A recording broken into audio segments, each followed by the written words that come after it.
কল্পনা করা যায় স্যার। আমি ব্যক্তিগতভাবে স্যার কে কি করলাম আমি জানি না। আমি ব্যক্তিগতভাবে স্যার টিচারদের স্যার আমি প্রভাবিত ছিল, কথা বলতে পারি না এমন ওয়াইফের সাথে, আমার বাচ্চাকে আমি দেখতে পারি নাই স্যার।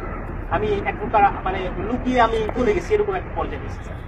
আমাদের এই এই যে অধপতন স্যার, বাহিনী হিসেবে যে পরিচয় দিব আমি পুলিশ, এই পরিচয় দিতে স্যার ভয় লাগে, লজ্জা লাগে স্যার।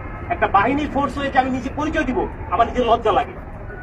আমাদের আমি একটা ছোট উদাহরণ দিই স্যার, আমি আসার পর যতটুকু দেখছি, এই যে জাতীয় সংসদ নির্বাচন শেষ যে নির্বাচনটা হয়ে গেছে স্যার, এই নির্বাচনে একক একক যে নির্বাচনটা হয়ে গেছে, পুলিশকে ব্যবহার করে, পুলিশকে ব্যবহার করে যে নির্বাচনটা হয়ে গেছে, নির্বাচনে সারা বাংলাদেশে এককভাবে মামলা হচ্ছে স্যার।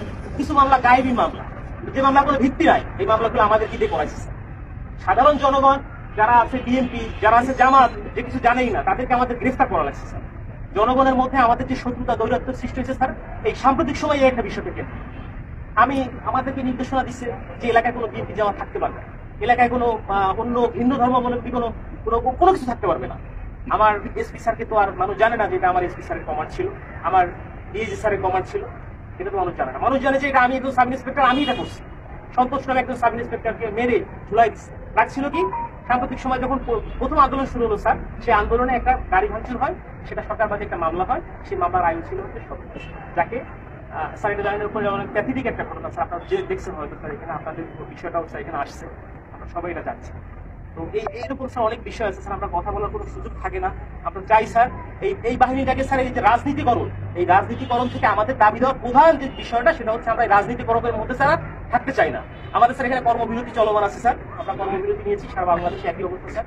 এখানেও স্যার আমরা যখন প্রথম এখানে আসছি, আমাদের ম্যাক্সিমাম সবাই স্যার সিভিলে ছিল, ম্যাক্সিমাম সবাই সিভিলে ছিলাম, জানি না আমরা অফিসার ইনচার্জ, আমাদের অফিসার আমাদেরকে সবাইকে মানে যেভাবেই হোক না কেন, ফোর্সফুলি হোক যেভাবে হোক আমাদের পোশাক করতে বাধ্য করছে। আমি স্যার পোশাক করি না, তার মানে স্যার এরা যে আমি চাকরি করবো না। আমি একটা এডুকেটেড পার্সন স্যার, আমি ফিজিক্সে মাস্টার্স করছি ঢাকা কলেজ থেকে। আমিও স্যার এই যে ছাত্র আন্দোলন করছি, আমিও পক্ষে। বাট এই পুলিশের সাথে সে প্রত্যেকটা হত্যাকাণ্ডের স্যার বিচার হোক, ছাত্র 200, 300, 400, 500 যা মারা গেছে, এটা বিচার হোক স্যার। আমরা চাই আমাদের যে সকল সিনিয়ররা স্যার কমান্ড করছে, যারা এগুলা করছে, তারা পার পেয়ে গেল কেন? তারা কিভাবে স্যার পার পেল? আমার এই প্রশ্নটা স্যার আমার থেকে যায় স্যার। কেন যারা অন্যায় করলো, যারা আমাদেরকে মানুষের কাছে শত্রু হিসেবে দাঁড় করাই দিল, তারা কেন স্যার পালিয়ে গেল? তাদেরকে কেন কেউ আটকালো না স্যার? আমরা যারা এই ফিল্ড পর্যায়ে থেকে গেছি, প্রত্যেকটা মানুষের সাথে মিশে গেছি, আমরাই স্যার বিপদগ্রস্ত, আমরা বিপদগ্রস্ত। কিন্তু স্যার দেখেন, বাংলাদেশে এখন পর্যন্ত কতজন পুলিশ মারা গেছে, এই মারার সংখ্যাটা কতজন মারা গেছে, এই সংখ্যাটা আমরা এক্স্যাক্টলি জানি না স্যার। একটা বাহিনী হিসেবে আমরা পরিচয় দিচ্ছি, বাট আমি জানি না যে আমার ফোর্স, আমার অফিসার রাস্তায় পড়ে আছে, কুকুরে লাশ খাচ্ছে স্যার। এই কথা দেখার মতো, বলার মতো কেউ নাই। আমরা আসছি স্যার যে আমরা একটা কার্যক্রম শুরু করবো, আপনারা এটা করেন ওইটা করেন, এটা না স্যার। আগে বুঝতে হবে স্যার আমাদের জায়গাটা কোন জায়গায় স্যার, আমাদের চাহিদাটা কোন জায়গায় স্যার, এটা উপলব্ধি করতে হবে স্যার। আপনারা আসছেন স্যার, আপনারা এই ক্লান্তি লগ্নে স্যার বাংলাদেশ সেনাবাহিনী সবসময় আপনারা বাংলাদেশের সাথে ওতপ্রোতভাবে জড়িয়ে আছেন স্যার। আমরা চেষ্টা করি স্যার। এখন আমার বন্ধু বান্ধব অনেকে আছে যারা আমাকে নিয়ে ঘৃণা করতো, আমাকে খোঁচা মারতো, পোক করতো, তারাই বলতেছে যে না দোস্ত চলে কাজ কর, শুরু কর। উপলব্ধি করতেছে স্যার, বাংলাদেশে সর্বপ্রথম স্বাধীনতার যুদ্ধে বাংলাদেশ পুলিশ রাজারবাগে যে প্রতিরোধ গড়ে তুলেছিল, এটা তো অস্বীকার করার স্যার কিছু নাই। সারা বাংলাদেশে পুলিশের অবদান স্যার, অনস্বীকার যে অবদান, এটা অস্বীকার করার কোনো সুযোগ নাই। কিন্তু এই যে দলীয়করণ, এই দলীয়করণটা স্যার আমরা চাই। আমরা দলীয় কোনো করণের মধ্যে আমরা থাকতেই চাই না স্যার। আমাদের প্রধান পয়েন্ট হচ্ছে এইটা, আমরা চাই পুলিশ একটা নিরপেক্ষ স্বচ্ছ বাহিনী হোক। আমরা স্যার মানে আমরা যে এই যে ইউনিফর্মটা পরে রাস্তায় বের হবো, আমাকে অমুক দলের লোক তমুক দলের লোক আমাকে ব্যবহার করবে, আমরা এটা চাই না স্যার। আমরা এখান থেকে বের হয়ে আসতে চাই। এবং ছাত্র জনতা যারা মারা গেছেন, আমরা বলতেছি যে ঠিক আছে, স্বাধীন হয়েছে দেশ, আমরাও একত্রতা প্রকাশ করি। আমরা কিন্তু পুলিশ কর্মবিরতি দিচ্ছি কেন? যে আমাদের পুলিশ মারা গেছে এটা না, আমরা চাচ্ছি যে সারা বাংলাদেশ যেভাবে সংস্কার হচ্ছে, আমাদের বাংলাদেশ পুলিশও ঠিক একই রকম ভাবে সংস্কৃত হয়ে একটা জনগণের পুলিশ হিসেবে আমরা প্রকৃত কাজ করতে হবে স্যার। এরকম ব্যবস্থা যদি হয়, আমরা স্যার রাস্তায় নামবো, আমরা মানুষের জন্য স্যার শপথ গ্রহণ করছি স্যার। অনেক চাকরি ছিল স্যার, করতে পারতাম স্যার, প্রাইমারি স্কুলে চাকরি করতে পারতাম, অন্য জায়গায় চাকরি করতে পারতাম, ব্যাংকে চাকরি করতে পারতাম। প্যাশনের কারণে স্যার এখানে আসছি স্যার। এটা একটা স্বপ্ন স্যার, যে বাংলাদেশ পুলিশে চাকরি করলে মানুষের যে সেবা দেওয়া যায়, এটা একটা স্বপ্ন। বাট এই স্বপ্নগুলা আমাদের নষ্ট করে দিয়ে গেছে আমাদের কিছু বিশেষ ক্যাডার, এখানে বলতে তার আপত্তি নাই। আমার স্ত্রী আজকে আমি লোকায়িত ছিলাম, আমার উপরে থ্রেট ছিল, আমি জানি। অনেক বন্ধু বান্ধব ফোন করে বলছি আপনি থেকে না, রাজনৈতিক মামলা আমার কাছে ছিল স্যার, যার জন্য অনেকে বলছে, অনেক শুভাকাঙ্ক্ষী ছিল বিএনপি জামাতে, তারাও বলছে ঠিক আছে আপনি সেফলি থাকে।